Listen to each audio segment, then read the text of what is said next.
तो घूमते फिरते पहुंच गए अपन इंटीग्रल्स पर। डिफरेंशिएशन हमने देखा, अब इंटीग्रल पे आ जाते हैं। इंटीग्रल क्या है आपका? इंटीग्रेशन है आपका। इंटीग्रेशन क्या होता है? अब इंटीग्रल का मतलब जानते हैं यार, या कहो तो इंटीग्रेशन का मतलब जानते हैं यार। इंटीग्रेशन का मतलब जानते हैं तो यार आपको पता था कि डिफरेंशिएशन का मतलब क्या होता है? किसी भी चीज को तोड़ना, डिफरेंशिएट करना यानी तोड़ना। और इंटीग्रेशन को आप और क्या बोलते हैं? इंटीग्रेशन को और आप बोलते हैं एंटी डिफरेंशिएशन। समझ पा रहे होगे आप लोग यार? मेरे हिसाब से आप लोग समझ पा रहे होगे। एंटी डिफरेंशिएशन यानी यार डिफरेंशिएशन का उल्टा। डिफरेंशिएशन मतलब तोड़ना और इंटीग्रेशन मतलब जोड़ना। तो यार शुद्ध हिंदी में आपको समझ में आ गया, इंटीग्रेशन का मतलब होता है जोड़ना और ये डिफरेंशिएशन का उल्टा होता है। ठीक है, और हमारा पहला टॉपिक भी वही है। क्या है टॉपिक अपना? Integration as an inverse process of differentiation. मतलब डिफरेंशिएशन का उल्टा प्रोसेस। ठीक है, जो मैंने आपको बताया।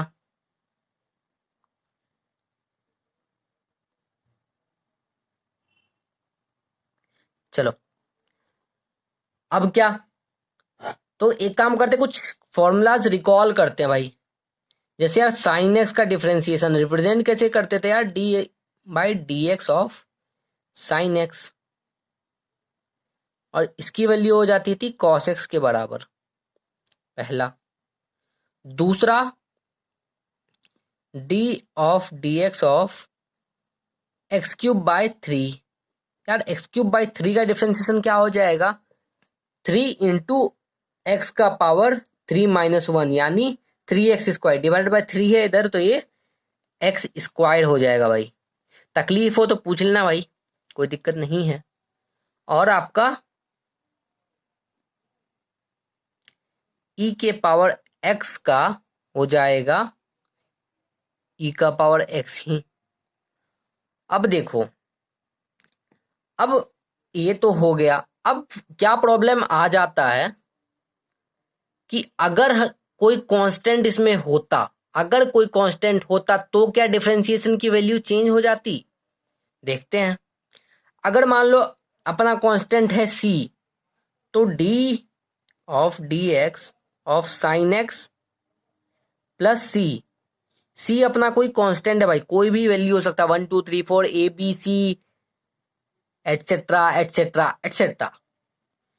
तो ये आपको cos x के बराबर है, क्योंकि यार कांस्टेंट का डिफरेंशिएशन 0 होता है भाई, 0 होता है।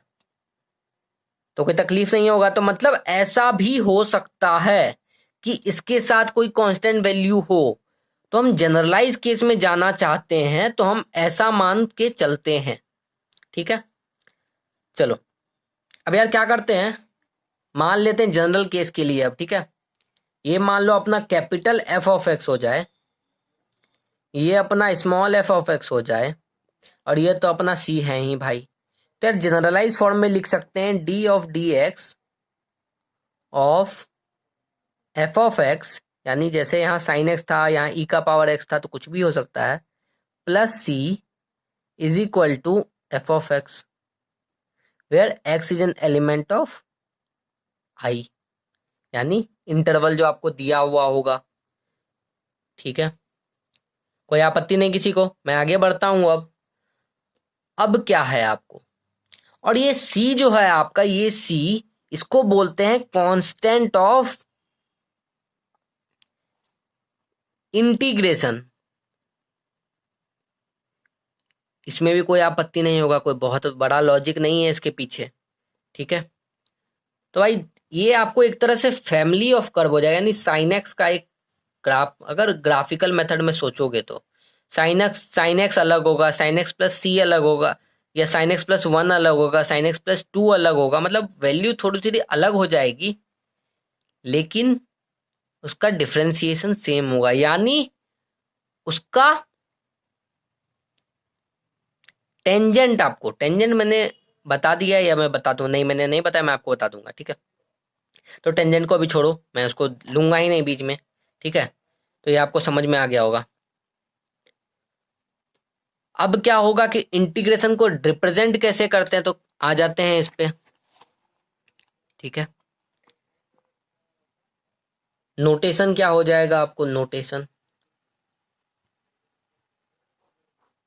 ठीक है। आप उसको ऐसे रिप्रेजेंट करते हो भाई, देखना। अगर आपको d y by d x is equal to f of x, यानी अगर d y by d x आपको एफ ऑफ एक्स है, ठीक है, तो y की का जो इंटीग्रेशन हो जाएगा, यानी y is equal to f x of f x d x. ये ध्यान से देखना भाई, ध्यान से देखना ये। यानी क्या हुआ, अगर एफ एक्स को डिफ्रेंशिएट, y को डिफ्रेंशिएट किए तो यार एफ एक्स के बराबर हो गया। अब एफ एक्स को जब इंटीग्रेट करेंगे तो ये y के बराबर, मतलब उल्टा प्रोसेस नहीं समझ में आ रहा होगा। देखो, y को डिफ्रेंशिएट किए तो एफ ऑफ एक्स के बराबर हो गया, और जब उसको इंटीग्रेट कर दिए तो वो आपको वापस से y के बराबर। अच्छा, मैं एक छोटा सा एग्जांपल देकर बताता हूं आपको। देखो,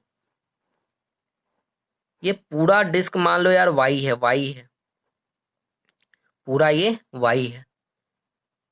मैंने इसको तोड़ा, कहां से तोड़ा, तो मान लो मैंने इसे बीच से तोड़ा, यानी ये दो टुकड़ा मैंने इसे कर दिया यार, यहां से दो टुकड़ा कर दिया। तो यार टुकड़ा जो किया, तो मान लो ये वाला पार्ट अपना एफ ऑफ एक्स है,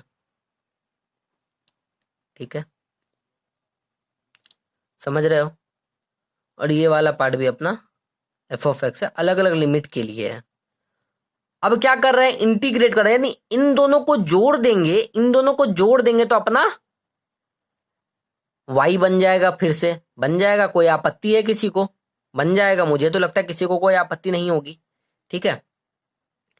तो यार अब ये रिप्रेजेंट तो कर दिए, अब ये है क्या क्या, चलो इस पूरे को बोलते हैं भाई, इस पूरे को बोलते हैं ये पूरा, ये सब मिला करके बोलते हैं भाई इसको integral of x, integral of f with respect to x.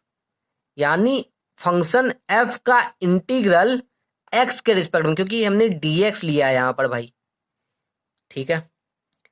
और ये एफ एक्स जो है अपना, ये एफ ऑफ एक्स, ये इसको बोलते हैं इंटीग्रांड। यानी जिसको हम इंटीग्रेट कर रहे हैं, जिस चीज को हम इंटीग्रेट कर रहे हैं उसको बोलते हैं इंटीग्रांड, ठीक है। और ये एक्स जो है आपका, एक्स, उसको बोलते हैं भाई, ये एक्स जो है आपका एक्स, इसको बोलते हैं वेरिएबल ऑफ इंटीग्रेशन,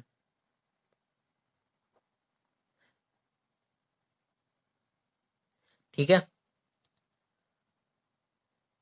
इंटीग्रेट का मतलब होगा यार डिफरेंट, इंटीग्रेट कर दो। ये आपको जो दिख रहा है ये वाला साइन, ये वाला भाई, इसको एलिफेंट ट्रंक जैसा कुछ बोलते हैं। खैर से कोई फर्क नहीं पड़ता इसको क्या बोलते हैं, लेकिन इंटीग्रेशन के लिए नोटेशन है आपको, ठीक है। तो कोई आपत्ति अभी तक किसी को है तो कमेंट सेक्शन में बताना, मुझे कोई आपत्ति नहीं है, ठीक है। तो मैं क्या करूं, मैं बेसिक चीज मैंने बता दिया आपको। अब मैं क्या करूंगा, आपको फॉर्मूला बताऊंगा, आपको डिफरेंशिएशन के भी और इंटीग्रेशन के भी, कैसे हम उसको उल्टा कर सकते हैं, ठीक है। वो मैं आपको बताऊंगा अगले वीडियो में। Thank you very much. तो जो लोग फर्स्ट टाइम आए हैं सब्सक्राइब कर लो यार, वीडियो एंड तक देखा, सही लगा तो लाइक करो और अपने फ्रेंड से शेयर जरूर करो। Don't miss to share guys. Thank you very much.